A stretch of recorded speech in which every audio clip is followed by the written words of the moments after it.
L'enlumineur, c'est d'abord une plongée dans le Moyen-Âge, dans le XIIe siècle, des temps troublés où s'affrontent les pouvoirs spirituels et temporels, où se font et se défont ces pouvoirs d'ailleurs, et où des femmes et des hommes, tant bien que mal, essaient de creuser leur sillon, de donner un sens à leurs existences. Ce temps un peu reculé d'où nous sont parvenus quand même quelques échos, et évidemment des échos dont je parle aujourd'hui parce qu'on n'écrit jamais que depuis son époque. L'enlumineur, c'est celui qui dessine dans les marges, c'est celui qui donne de la vie, c'est celui qui donne de la couleur, c'est celui qui met en image, c'est celui qui raconte l'histoire, qui écrit l'histoire qu'on a racontée et qui ajoute sa patte avec ses enluminures. Et donc j'ai toujours été fasciné évidemment par ces personnages-là, et ici dans ce livre il y a un enlumineur qui le traverse, qui le hante d'une certaine façon.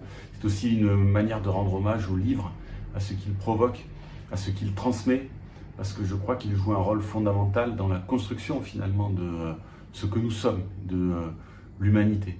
Et donc voilà pourquoi ce titre, pourquoi l'enlumineur, parce que il y a un personnage qui possède un livre à une époque où il y en a très très peu, et dont ce livre est finalement le trésor, et ce trésor va évidemment poursuivre l'histoire au fil du temps.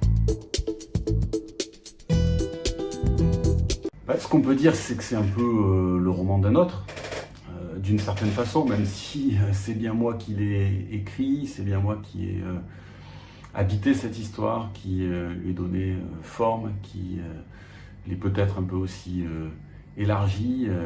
Mais je dis que c'est le roman d'un autre parce que le point de départ, et le livre ne s'en cache pas, c'est une histoire qui m'a été racontée par mon ami Christian, avec qui il fait de la musique depuis très longtemps. Et cette histoire, je crois qu'il avait envie que j'y prenne ma part, que je l'aide à la raconter.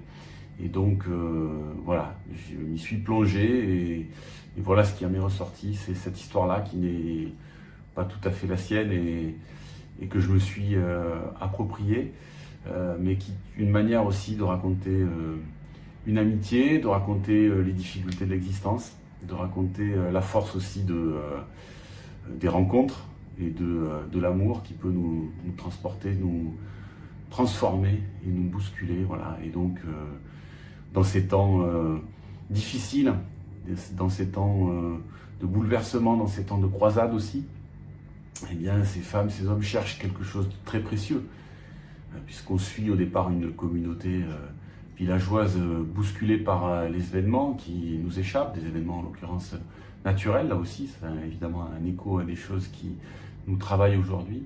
Ils cherchent la liberté, ils cherchent à vivre libre, et ça n'est pas facile. Voilà. Et donc, je crois que c'est aussi une ode à cette quête de liberté qui nous habite chacune et chacun, mais surtout, tout simplement, c'est une sorte d'épopée médiévale à hauteur de femmes et d'hommes, à contre-courant aussi peut-être de ce qu'on peut imaginer. C'est pas l'histoire des chevaliers de la table ronde, voilà. C'est tout à fait autre chose, mais pourtant c'est un écho de ce temps-là, et de la manière dont on y vivait, de la manière dont d'autres avant nous ont traversé l'histoire.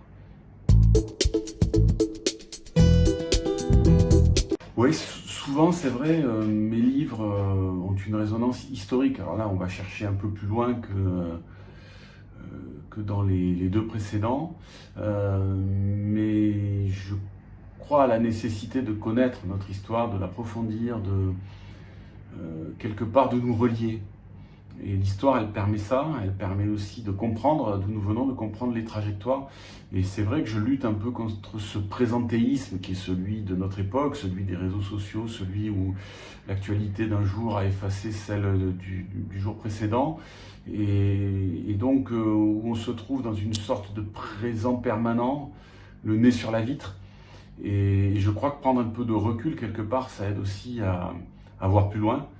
Et donc, oui, j'aime que les histoires que je raconte, elles aient toujours quelque part cet enracinement dans un temps un petit peu plus long, qui est celui de l'histoire telle que nous la voyons aujourd'hui, et peut-être telle qu'elle n'a pas exactement été vécue par celles et ceux qui en ont été les acteurs et les actrices. Mais voilà, je crois que ça nous dit quelque chose de ce qu'est l'humanité, peut-être aussi un peu plus profondément de ce que signifie être humain. Et je crois que c'est cette interrogation qui traverse le roman.